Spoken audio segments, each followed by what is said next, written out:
Hello everyone, you are all welcome to lecture number 1321 and today's topic is very interesting. It is the excess of insulin in our blood body is clear indication of lot of health problems. Actually this condition is very much hidden and most of the people they fail to understand. They know only one thing, hyperglycemia or hypoglycemia. They don't know the meaning of hyperinsulinemia. Means in your blood there is excess amount of insulin, and insulin is a type of hormone.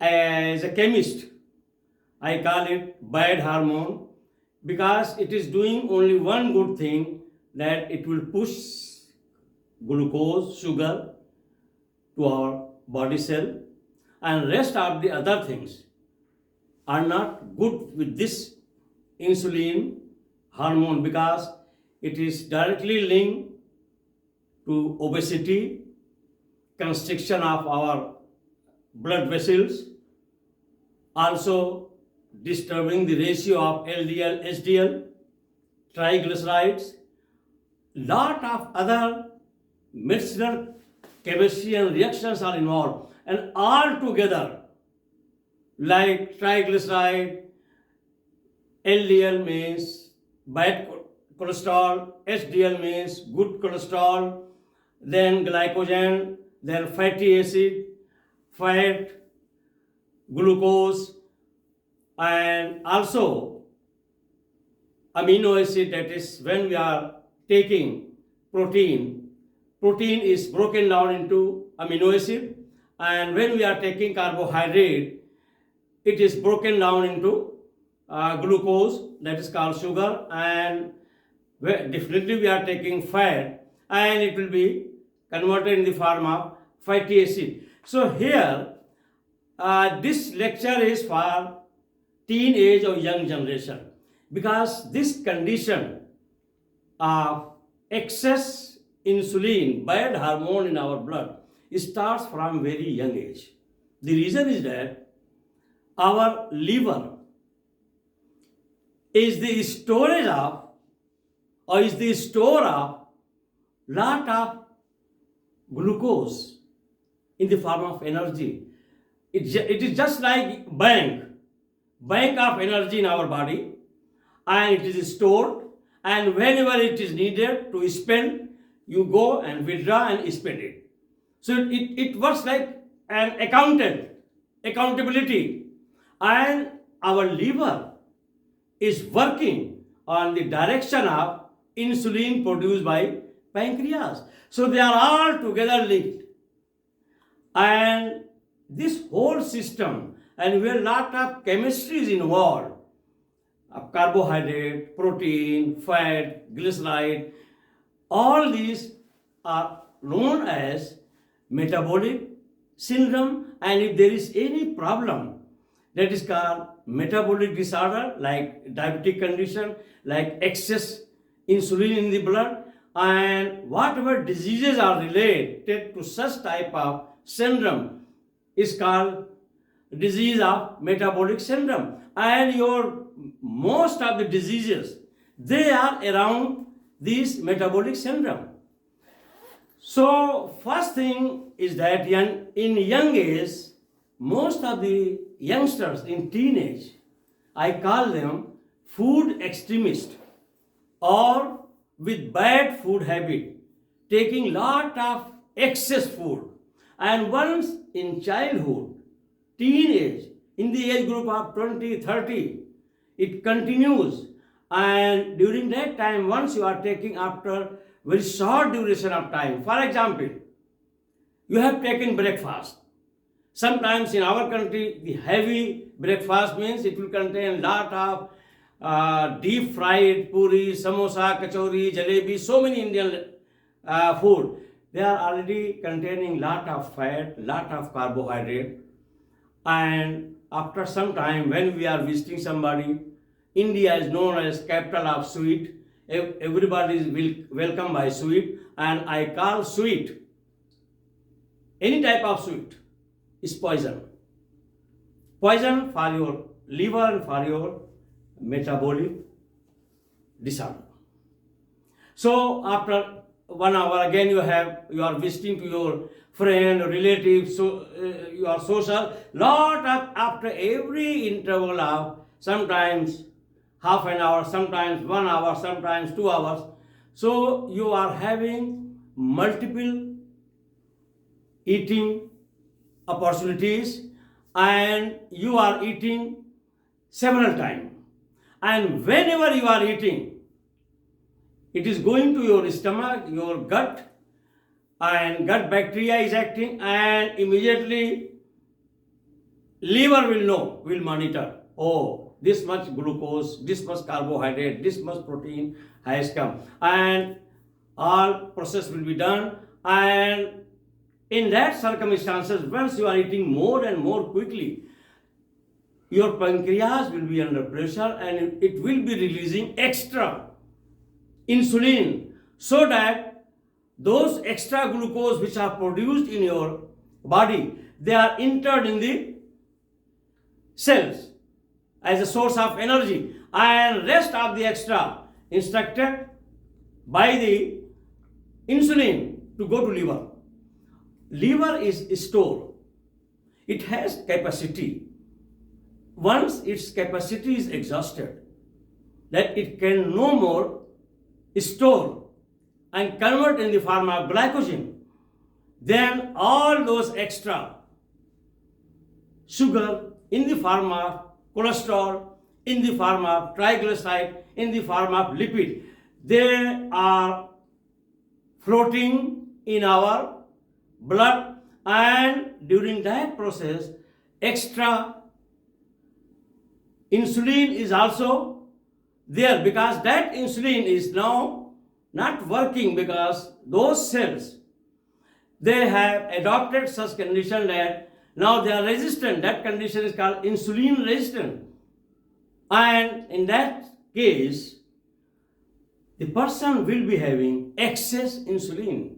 And here you discuss with your endocrinologist, because I am medicinal chemist, but it is very important to discuss. Why I am saying this? That if someone who is having excess insulin in their blood is equally, as a chemist I consider them diabetic condition.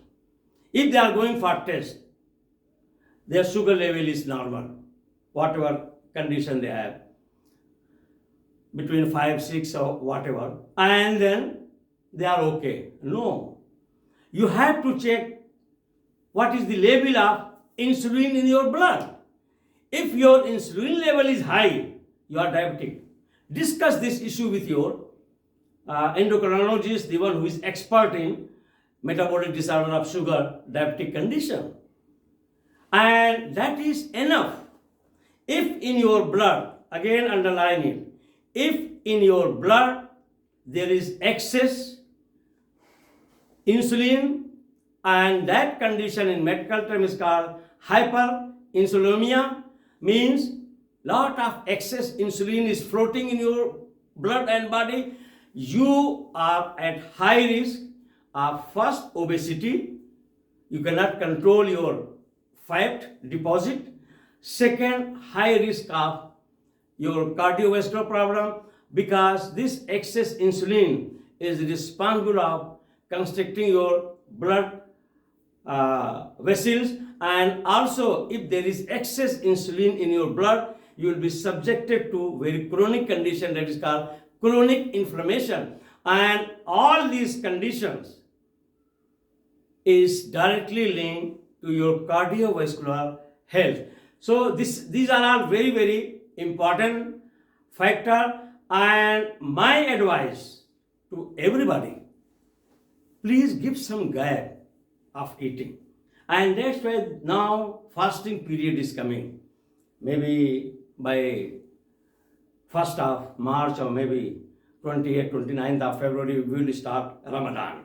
That is the best period to give rest to your liver. Actually, Ramadan is for liver. Once you are giving the gap of 12 to 14 hours, not eating, during that time, whatever glucose molecules are produced, extra is there. They are all consumed by our cells. And just like in a simple way, I am showing you, if suppose your is blood lining and here, these cells are there. These are your cells. And this is your 100 unit glucose. So it will come here.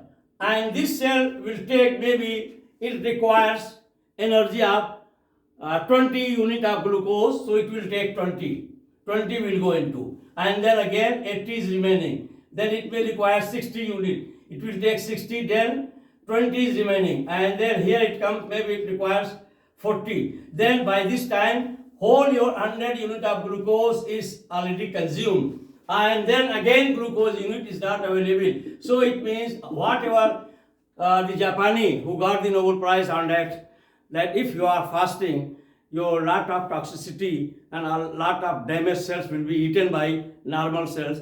So it was his comment, but my comment is that once you are giving gap of 10-12 hours, all the unit of in the form of energy like 100 unit, and how cell by cell it is going to be distributed, and at the end it is over, and after that you have to wait because there is no any other glucose molecules coming, because you have not taken the samosa or puri or biryani.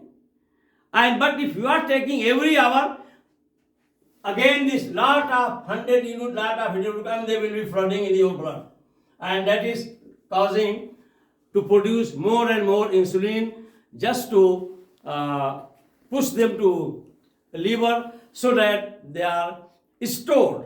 And now your liver, once it has crossed this saturation point, means in a store, there is no enough space to keep, and then it will be converted into form of fat, and then you will be having fatty liver, you will be having fatty heart, and lot of fatty things will be there because they are all slowly converted into glycerides, triglycerides, HDL, LDL, and that is all medicinal chemistry. Let me show you the condition. There are two liver. One is normal, healthy liver on right side, and left side that is little bit yellowish in color and with patches. That is totally fatty liver, exhausted. And that liver belongs to such type of youngsters who are eating every hour, every minute, sometimes samosa, sometimes jalebi, sometimes puri, and they are damaging and destroying their liver, and their liver is not getting time to rest and recover. Of course, liver is the only organ which can regenerate even if your liver is dead up to 80%, 90%, and if good one is there, and if you change your lifestyle, it will be recovered. So this is the condition of overeating, and those who are extremists, I call them, in food behavior. This is a very clear cycle of what food you are taking, which is converted in the form of glucose, and that glucose is going to the liver by the instruction of insulin, and it is stored there. And two conditions are there. There will be more and more insulin produced once you are eating more and more. Second condition is that once they are all consumed, then there will be less amount of sugar in your blood. That condition is called hypoglycemia. And once more sugar is produced, that is called hyper, means more sugar or less sugar, and they are all balanced by the release of the insulin and the role of the liver. So whole metabolic syndrome, metabolic disorder, I have given in the form of summary. It's all around that. And this summary is dedicated to all teenagers and very young group who are having very bad habit of eating every moment from morning till evening. So here number one is high insulin can cause blood vessels to constrict and leading to increase of high blood pressure. And once there is increase of high blood pressure, definitely it is directly linked to your cardiac arrest or heart attack. Number 2, increased insulin level in blood can increase inflammation, and inflammation is the mother of lot of metabolic syndrome or diseases. Is all around that, like diabetic condition, dementia, cancer, Alzheimer's, all are related to metabolic disorder and syndrome. So inflation and that is causing obesity, and glycemic index will be disturbed, your LDL, HDL will be disturbed, all are related to your chronic inflammation. That's why my one lecture is there, that chronic inflammation is the mother of most of the health condition. Then number 3, a reduction of risk factor. How can you reduce? Very simple. You have to follow some discipline. First is maintain healthy weight. Your weight should not be going like moon. Sometimes big size, sometimes small, sometimes you are 100 kg, sometimes you are 80 kg. No, it should be well maintained as per your height. Number 2, go for regular exercise, either walking, swimming, cycling, whatever you like, and then always eat balanced diet. And I have spoken a lot about the balanced diet. Means 80% fruit, vegetable, and 20% any animal or dairy product. Then number 4, insulin resistance. What do we mean by insulin resistance in young age? It starts excess insulin, hyperinsulinemia, insulin resistance, all these terms, it starts from young age, your bad habit of eating. So please be disciplined. When there is too much of insulin in blood cells, become resistant to its effect and leading to poor glucose uptake and cause blood sugar level increase in the blood. And this condition of excess insulin in the blood is called hyperinsulinemia in medical term. Number 5, hormonal imbalance. There is serious hormonal imbalance if there is excess of either sugar or insulin. First, your male sex hormone, that is called testosterone, female sex hormone, that is called progesterone, the one hormone which is maintaining your irritation or nervousness, that is called cortisol. So all these will be disturbed and your hormonal behavior will be abnormal. You will not be normal. Then number 6, rest of liver is important. You have to give rest to your liver, and the only option is fasting. That is called intermittent fasting. So intermittent fasting or Ramadan from 12 to 14 hour fast, where no carbohydrate, no fat, no protein, and that enough time is given so that your liver is also taking rest. Then number 7, excess insulin. What do you mean by it? Means that people who are having excess insulin are equally sick. Those who are having excess insulin and blood sugar is normal, please don't consider normal. That's why I am repeating again. Consult and thoroughly discuss with your endocrinologist. If your insulin level is high, your blood sugar level is normal, you are celebrating and eating lot of samosa and jalebi, you are killing yourself. Discuss with your senior consultant who has done at least MD, post-graduation in endocrinology. He will understand the metabolic disorder of your sugar, carbohydrate and fat. So who are having excess insulin, equally sick and have high risk of heart attack and obesity. Also they may get infections easily because their immune system is also compromised if that condition is there. Then number 8, food surplus syndrome. I call it food surplus syndrome or food extremist. Extremist doesn't mean that you are religious or gone. You can be an extremist in the form of food. and you are destroying yourself.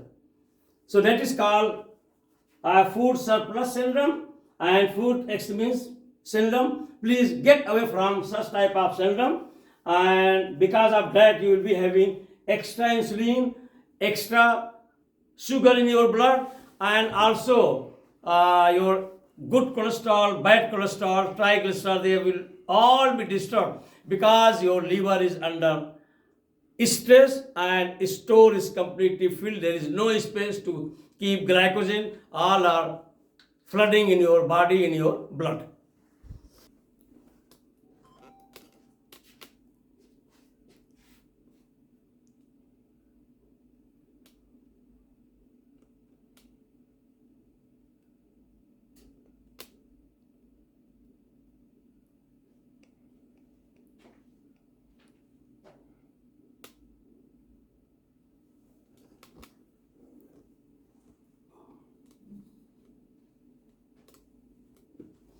So here I am sharing my scientific knowledge or medicinal chemistry knowledge with all of you, and YouTube platform is the best platform for me, so that at a time if it is uploaded, thousands of the students and common man, because these lectures are for common man and knowledge is power.